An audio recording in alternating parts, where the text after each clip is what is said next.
Robots, unmanned systems, artificial intelligence, drones, the future of war. A lot of these things are likely on your mind, capturing your imagination. I'm Kris Osborn. Really glad you're here. It's the Center for Military Modernization. If you wonder about those things, you're going to want to talk to our guest today. You want to talk to Army Futures Command. We have the honor of being joined by the Deputy of Army Futures Command, Mr. Willie Nelson. Let's say thank you very much to you and your time, who was also served as a former Army Chief Scientist. Hi, Kris, and thank you for having me. I appreciate the opportunity to be here today and talk a little bit about what we do at Army Futures Command and the important mission we have to work with our teammates across the Army. Tremendous honor to talk to you, sir. I want to hear right from your expertise. Tell us about the Army of 2040 effort, what it involves, and what some of the priorities are. Wow, that's a big ticket item to squeeze in a few minutes. But you know, in a large scale, really to look at it. You know, it's really when Army Futures Command, when the Army talks about, I would say, the Army of 2040, what we're really talking about is our ability to prepare for the potential changes, both within our service, the joint service, but also within the future challenges of warfare and the dilemmas that our enemies might pose. And so, you know, our goal then is to try to integrate those in a manner that we peak at the right time. And it's a constant iteration and improvement of capability over time to make sure that we're ready to fight and win the nation's war when called upon. Sir, I understand you have quite an expertise with space, with AI, with networking technologies, PNT. How are some of those things figuring prominently into this question of a hyperactive future battlefield, if I recall former Commander General Murray mentioned to me? They're all really good points. And I think what you'll find is any one of those by themselves is interesting, but not compelling. It's the integration of all that, quite frankly, into a system of systems warfighting campaigns. And again, it's gonna the future wars are going to be fought in all domains, in dilemmas, dilemmas in each one of those areas. But I think again, the success will be how well we operate across in and through those different domains and bring the continual effects of the joint forces where and when needed. And one of the things that blew my mind was, having followed Army modernization for so many years, that there was really a paradigm change, really kind of a breakthrough with Project Convergence, taking that sensor to shooter time from what used to be 20, 30 minutes down to a matter of seconds using AI. How does that change maneuver formations? Because I hear all the time from top weapons developers that new technology changes maneuver formations. So what's your sense of that, and what are the promises and the impediments or challenges of what that looks like moving forward, being able to target and network that quickly? And that's your expertise. Yeah, no, you're right. And really that discussion that you're talking about is what we refer to now as human machine integration. And you know, that HMI or human machine, it's a word, but what does that really mean? And it's that optimizing the strengths of soldiers while offloading risk and workload to machines. And really, what does that do when you do that? You increase lethality, survivability, mobility, and you produce really a decisive advantage then for our Army, which then, again, for the joint force. But that's what you're seeing, quite frankly, come from PC, the last PC that you'll see in this next Project Convergence. So with your expertise being the cross-functional team leader of PNT and the proliferation of satellites and networking, I remember showing up at Project Convergence and the discussion being that there were hundreds of MEO and LEO satellites essentially popping up everywhere. How is that progressing, and what does that mean for the future, the current and future joint fight? That's a great question, and things just continue to improve in that realm. You know, and over the course of the years, you've seen the stand up of the U.S. Space Force as well, that has really kind of typified the importance of the contribution that space makes to the joint fight. But again, we continue to be enormous users of systems from space. But I would also put high altitude platforms, aviation platforms in that same domain. But the reality is, if you look towards the Pacific, not only in Europe, but just not only in Europe, but in the Pacific also, those capabilities, the sense deep, is absolutely essential to warfighting. And it's to red and blue, the ability to see and react faster than your enemy. That part of war hasn't changed. And again, as I may have mentioned earlier, things, the weapon systems, and the tactics, and the things that we use and how we will fight do evolve over time. But what remains is war remains a human endeavor, and it's a contest of will. I mean, and that hasn't changed. What I think is our our asymmetric advantage and decisive advantage is, quite frankly, the American soldier. That hasn't changed. And they will become and are more lethal, and able to use the equipment, and new tactics and doctrine and things that are being developed by the Army in a way that will, again, can keep them as the best fighting force in the world. Army of 2040, so many topics. So one has to wonder about tanks and armor. Everyone watching Ukraine, the Marine Corps Force Design 2030 talked about decreasing possibly heavy armor, yet there is kind of in perpetuity a place for heavy armor in future warfare. The Abrams may be going nowhere. What is some of the Futures Command thinking about this balance between light, expeditionary, survivable, yet also networked and able to function in a man-on-man kind of environment when you look to future war? No, that's a great question, and I think fundamentally you're right. And so I think sometimes it's easy to focus on the technology. Those are the flashy things. Those are the things that require the acquisition process to acquire, support, and sustain. But what sometimes is not as flashy, but equally or maybe more important, is really our ability or our need to transform formations in how we fight. We need lighter formations that are more lethal and survivable, and heavy formations that are lighter, quite frankly. All that with a reduced logistic footprint. I think that defines the future of where we're headed, and quite frankly, that's not something you turn on a dime either. That takes a vast amount of analysis. It takes the understanding of how the new technology could be used differently. It requires new requirements in many cases in terms of what is it we need to buy or acquire, and how is that different from today, and how it will need to be in the future. But I totally agree with you. But again, I just want to foot stop. It's the formation-based Army and how we fight with the new equipment that's most important, not just more equipment and massing more equipment. The other part you didn't ask that I do want to tee on as well is, again, you've heard of the .mil PFP part of it, of how we manage systems across the Army, and in all cases we get sometimes enamored with the M of the materiel part of that. But let's not forget, again, it takes the whole doctrine and training and operations and facilitization and soldiers at the end of the day to operate and man and use that fighting equipment. That is also has an expense, has a value and an expense to it, and that is also now a priority in terms of we have a lot of sale or win, I should say, in our sales in terms of the materiel piece. We're really putting a lot of focus right now, in addition to the material, but putting a lot of focus on that .mil PFP piece of the equation to make sure that when we deliver the full capability, it's ready to go in the Army. Well, I'm glad you mentioned that, sir, because when you think about something like mobile protected firepower deploying off a C-130 and the opportunity to get heavy armor and firepower to the front that quickly, and you think about how quickly AI changes that sensor to shooter curve, what are some new tactics that are emerging quickly? And then what are some things that you, as the deputy of AFC, what are you most focused on?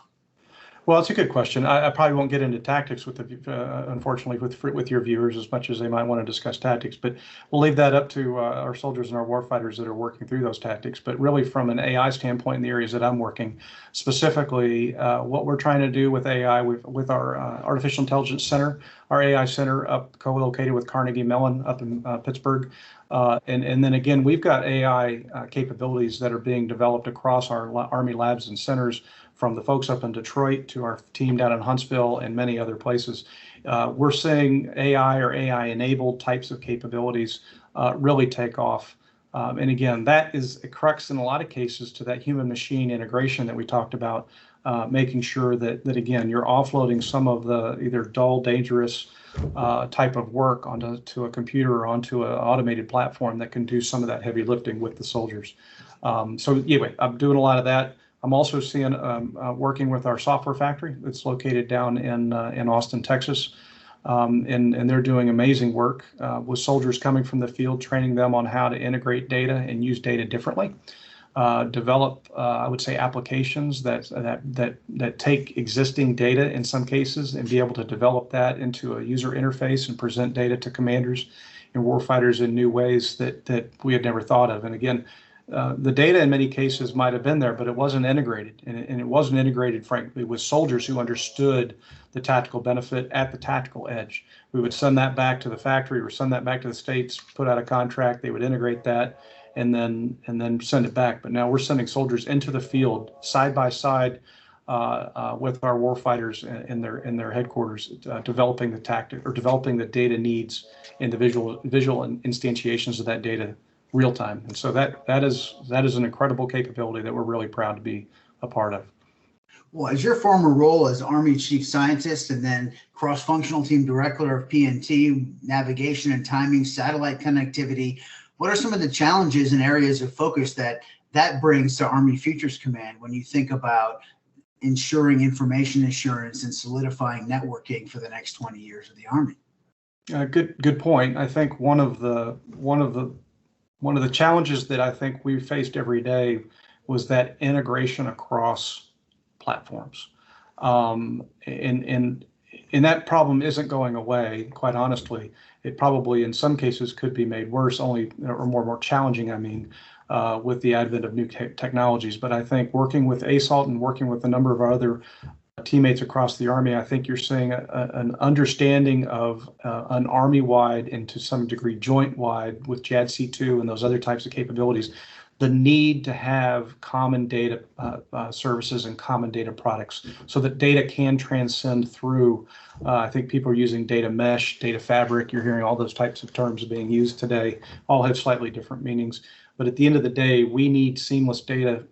We need data to be seamless in transition across between warfighting applications over through into logistics or support types of applications. All of that data is important to different communities, but then when integrated are important across the whole warfighting domains. So hopefully I addressed your question, but I think that really is an area, I won't say keeps me up at night, but that's an area that keeps my eyes focused on making sure that as we develop these things, how are they integrating? How are they communicating? How is the data being fed across each platform and across these services? And I think that's also put, quite frankly, a bright lens on our C2 systems of the future. They're evolving at a rate. Technology, I'll just kind of step back. One of the things that we've talked a lot about is our need for innovative funding and our ability to keep pace with certain technologies that are, quite frankly, advancing faster than our very sturdy PBE type budgeting process. So, for example, if somebody walked in with a great product right this second, or a great idea, the first dollar you can technically put on that thing isn't until FY26. That's the POM that the services are working today. So to have some funding and some flexibilities to be able to put on things that are rapidly advancing, again, AI, software applications, different data types of services, those types of things, there is I just can't imagine we could predict with any real clarity or accuracy what we think we need in the next POM, 26 to 30, with a high degree of accuracy. We need some flexibility to be able to adapt, adjust, and I'll say morph, but be able to have what we need at that time, not predict with perfect clairvoyance in 26 through 31, for example, what that's going to look like. So I think we've been working with folks here in the building with the Hill. I think we've got good agreement that in some of those types of applications in those areas, some flexible funding probably could be the answer to how we do that. And again, it all kind of then boils down to requirements.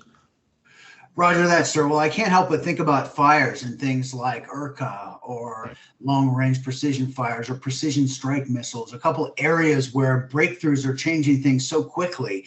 What's your thinking or what's your sense of how that is progressing in terms of long-range fires, in terms of range and precision? And then secondly, a couple other breakthrough areas I wanted to ask you about. No, you're seeing, we've talked about this over the last several years. Those were, I'll say, big ideas, part of the initial stand-up of Army Futures Command, and to give the Rapid Capabilities Office, RICTO office, a lot of credit really bringing hypersonics, kind of out of the research and technology, getting it operationalized and getting it into the field. All credit goes to that team for doing that. But again, I also do want to plug that technology was developed in Army laboratories, SMDC at Huntsville, Alabama, for example, for a lot of that hypersonics work with our AVMIC folks there in Huntsville also, and really getting that out in the field. So you're going to see what were big bets and big ideas many years ago, making it to the field in the very near term. But to kind of go back what we talked about, those are great systems, great platforms, but they're not monolithic giants by themselves. They all require data. They all require they're all used as part of not only an Army campaign, but a joint campaign. And so again, it's the integration of the data. It's the integration of how those work into the campaign plan in warfighting, in a joint warfighting setting. They each have a specific or a different role to play. Well, you mentioned doctrine. I got to ask you not to be too media jazzy Terminator type, but you hear this a lot. If the technology exists for unmanned systems to track, target, and destroy something without human intervention, if I recall, the Mule back in 2009 had that ability with an anti-tank missile, and the Pentagon, the Army was quite deliberate about making sure the doctrine was rock solid about human in the loop, which is why, as you mentioned, there was this discussion about the combination human-machine interface that really, as fast and as amazing as AI can be, there are elements of human cognition and decision-making that you just can't replicate. So you really kind of merge the two, right? Yeah. So the question then becomes, is there a place for out-of-the-loop AI where there can be some kind of automated use of force for defensive purposes to save lives? And then secondly, what do we do if a potential adversary doesn't have the ethical concerns that the Pentagon does? And essentially, one would think you might need to be preparing to face an army of robots in the future. No, you bring up a good point. We are a value-based military and will remain so. And there are ethical. There's a lot of discussion today, and it's needed. Ethical use of AI, I think, is a hot topic. And I think between the ethical use of it and policy, those are, I think, quickly trying to catch up to where the technology is today. And I think through experimentation, we'll find where that tipping point is in terms of what levels of autonomy are needed, are acceptable in the future battlefield.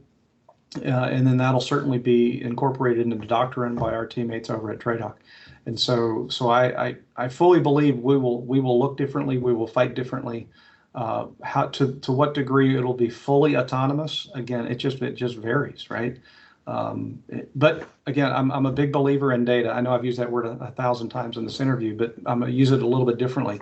In some cases, we need the data, and I'm going to use the word test and experimentation data to help inform policy, and things like that aren't just going to change because we ask them to change. We need to back that up with evidence. We need to back that up with data. We need to show that this thing can behave to some acceptable confidence level utilizing an AI algorithm or an autonomous algorithm. That requires a fair amount of data collection. That requires a significant amount of testing. And so you're going to see, the ATEC and the testers of the world really with their hands full as these AI platforms continue to evolve.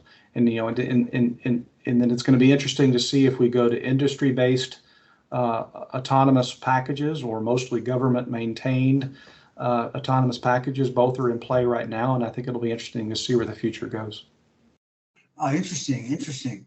Well, gosh, when it comes to thinking about what future conflict might look like, there must be sort of a unknown kind of component to this. You don't know what you don't know, and the future of war is unpredictable, right? What are some of those X factors or those uncertain variables that you and your team really focus on? Well, I think what we try to do is conceptualize what you just described really into what we call the future operating environment, and that really tries to solidify what we believe. Not only what the enemy in many cases will evolve and what capabilities will evolve into, and what persistent threat and conditions that we'll need to be ready for, but then on the blue side, what capabilities are required in order to be successful in that environment. And so I think what you'll see is that continued development of, again, what we refer to again as the future operating environment, or the FOE. And it's iterative, and it will, right? I mean, it's as we advance, the enemy will advance, and I would expect that to continue, on both sides. And it's just again a matching of wills. Well, gosh, before we go, what are some of the biggest challenges, sir, that you and your team face as you look at the threat landscape across the world, as we talked about the advent of robots and adversaries possibly not having the same ethical lens with which to look at questions like this? What are some of your thoughts? What are some of your biggest challenges? Well, I think military effectiveness, there's a lot goes into that statement or into that equation, but I think it requires capability, capacity, and really it's got to be properly positioned. That's a difficult thing to do when you don't know where the fight's going to be. They say in many cases that the defense has the advantage of time in some case, and so I think that's a writ large department problem. Within Army Futures Command, we stay committed that the people are the priority. Again, as I said earlier, we're a value-based military, so how we equip those soldiers is fundamentally important. How they fight and the tactics that they use as it evolves through, again, experimentation is absolutely fundamental and key. Challenges to your question will be integrating that across the force. Funding that across the force in challenging funding times. That's not an easy thing. There are going to be very difficult decisions the Secretary will need to make, just as in any case in a constrained environment. So I think what we do in Army Futures Command in being good teammates with FORSCOM, TRADOC, Army Materiel Command, of course, the Army staff, and ASALT, is to make sure that we're making informed recommendations to the Secretary as we go forward. And that's the best we can do. But again, trying to properly understand what that future operating environment is, trying to make sure that we follow through in our commitment on the priority programs that we currently have ongoing, assessing the threat, and understanding where the capability gaps and limitations are in the future, and making sure that we're thinking out ahead far enough, because none of these programs turn around on a dime. So we need to be ready to do that. But then also, another area where we can be successful, and we are, but I think we can be more successful, is looking at those dual use types of capabilities. And how do we take commercial applied capabilities that can have a military attribute or function and be able to quickly acquire those into an acquisition system of the military and move forward with those very rapidly.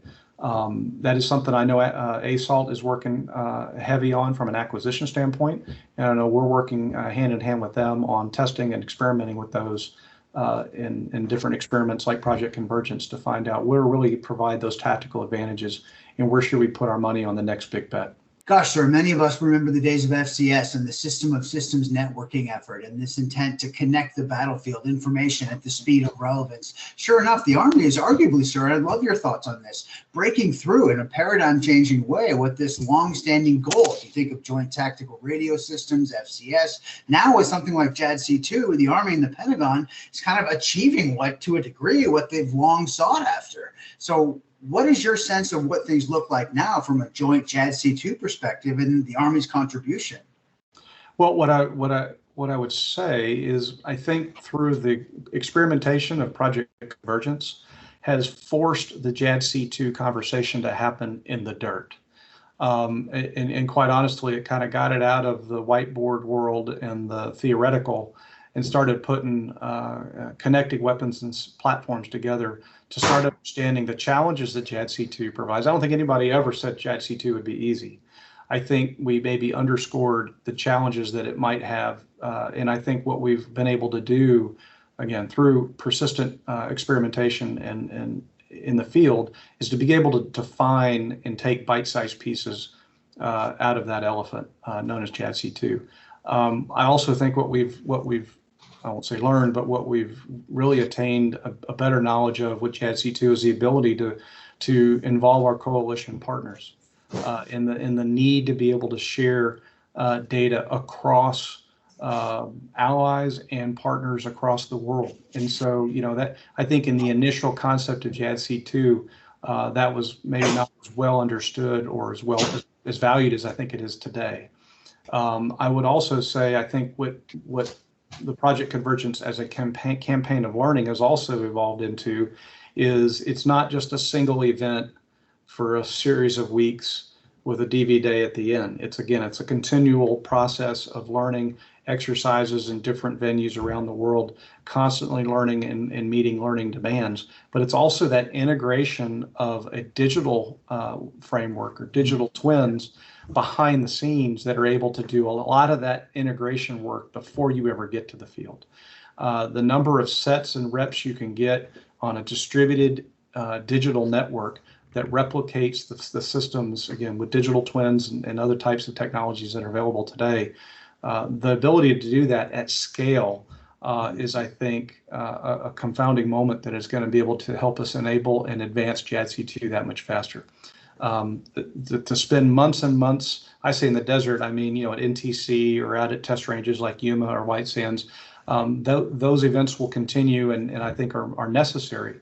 But a lot of the learning and connections and data transfer challenges that we've had in the past, we're able to get a lot of that out of the way before we ever put soldiers on the ground and start integrating that work in the field. And so anyway, I believe, to me, that ability to do distributive, constructive training and integration before you get there is going to be the defining moment. And that will be how we help show JADC2 and how it can scale. Because again, I think anybody can say we can connect a couple platforms and go do a mission thread, but that to me at the end of the day is not success. It's the full integrated package. And how do how's that network going to respond when you load it down with a full fighting force, not just a single mission thread? And I think we're learning a lot. How to send data, how much data needs to be sent. If you recall back when the app was kind of first invented for your cell phone, it really revolutionized the way that we thought about data. Instead of having to send pull all of that data through the pipe, you have an app on the other end that only pulls the necessary data to try to manage that bandwidth as best you can.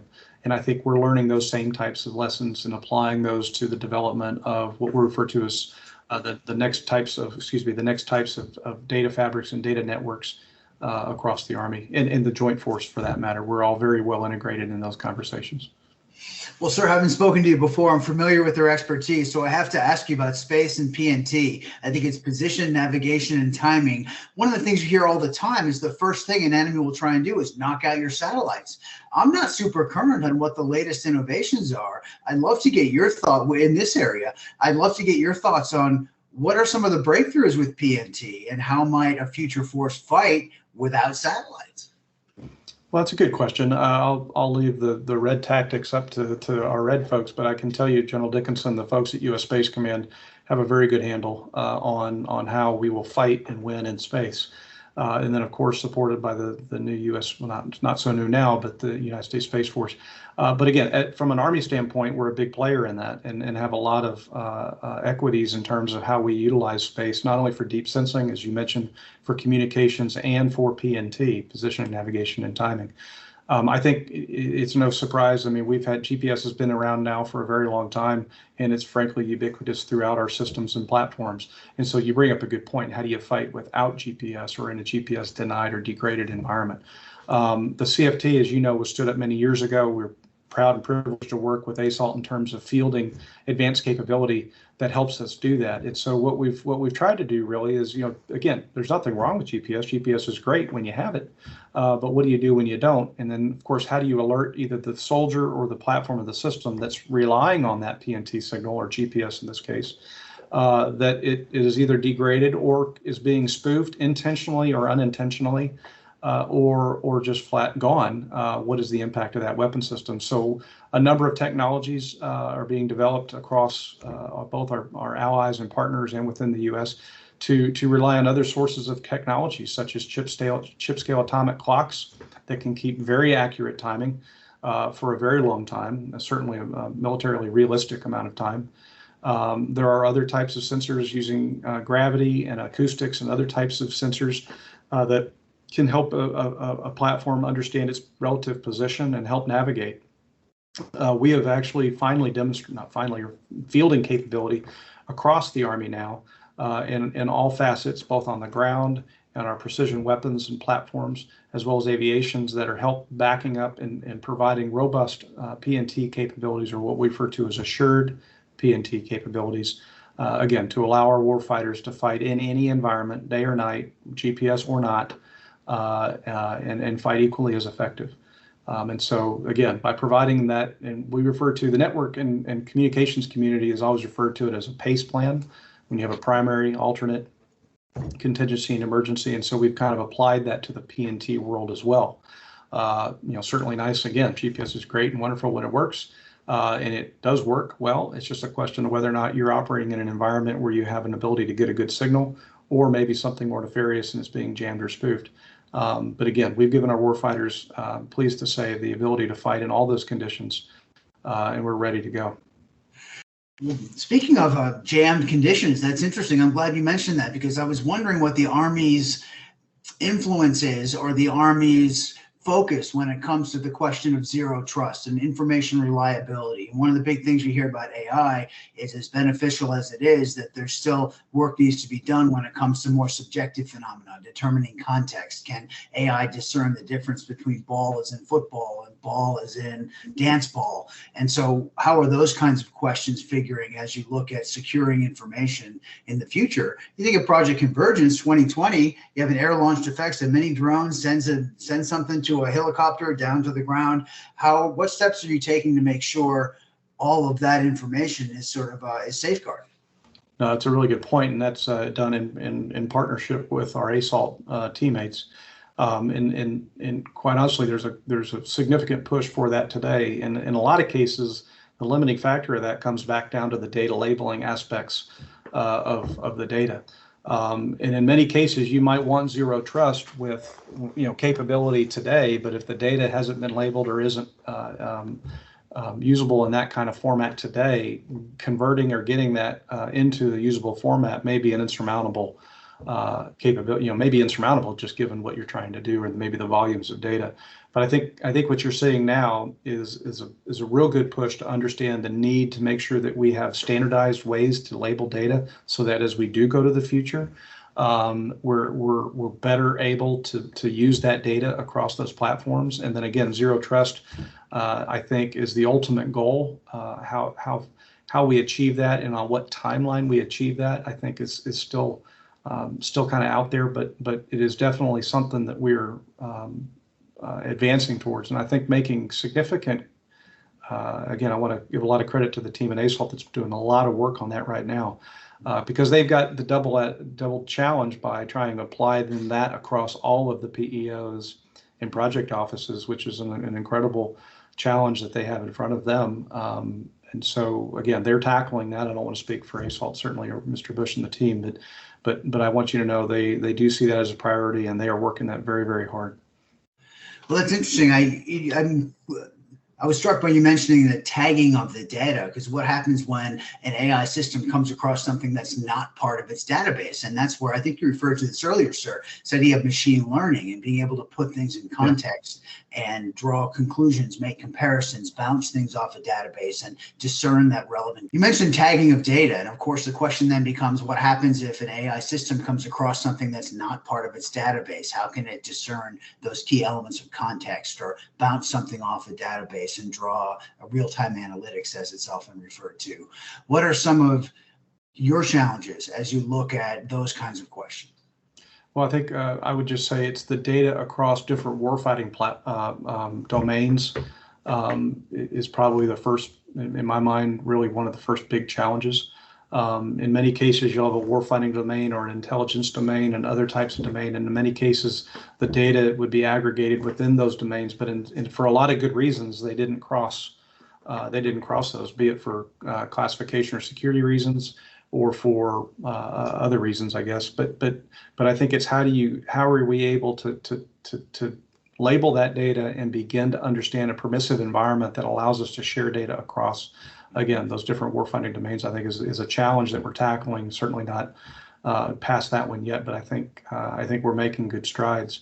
I can't help it, depending on the age of your viewers, whether or not you can go back to the microfiche, days where, we had stacks and reams of data, and then there were people who were taking all that data and putting them, digitizing them at the time, or putting them on microfiche. And then it just recalls kind of like we've got lakes and lakes of data that exist in multiple different formats.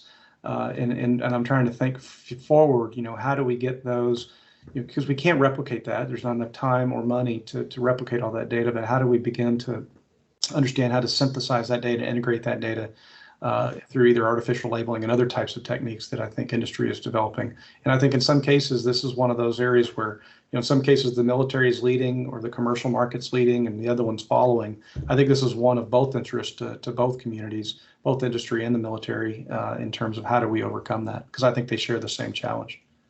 Well, as you were talking, it made me think of gateways, sir. I'm really interested in your thoughts on gateways, because correct me if I'm wrong, but isn't that the protocol and the technical infrastructure in place so that you have one transport layer format, like say RF arriving, then you have GPS or another data link in another area, and then perhaps a wireless signal? How do you aggregate those and essentially translate to share the information that's needed and organize the information? Yeah, you've got it. It's very complex, or it can be. And you've got not only data coming in from multiple sources and coming in multiple sources and multiple formats, and in many cases, the quick win is to have translators that are able to then take that data, translate it to another data that's usable for whatever application you're looking at. But you run that scenario you just said back out to the data collection points.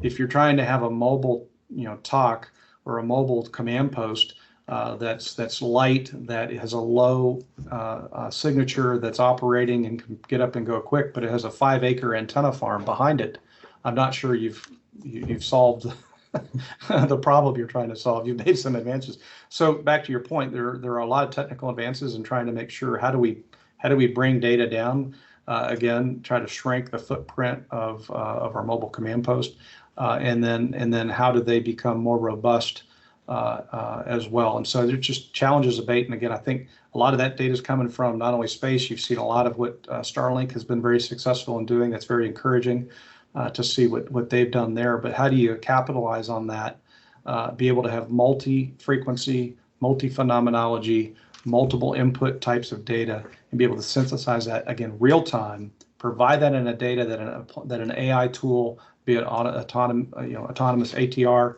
autonomous types of recognition, or just autonomous AI platforms need to provide that information to commanders. That is it. The nice thing about it is that's not untouchable today. We're experimenting with those capabilities. We're finding great success in those areas, and we're uncovering the challenges that are preventing us from getting to, quite frankly, nirvana. But that's the first step in many cases, right? Is understanding those challenges and then taking a whack at each one of those. We are far, far better off than we were several years ago. And again, I think it's because of the prioritization that has been made both within Army Futures Command, but across the Army to include ASALT in recognizing and understanding the importance of how data and integrated data will transform the Army in the future. Mr. William Nelson, Deputy Commander of the massive and incredibly important Army Futures Command. What an honor, sir, to have you take some time and talk about some of your priorities and challenges today. We really want to thank you very much. It's truly an honor.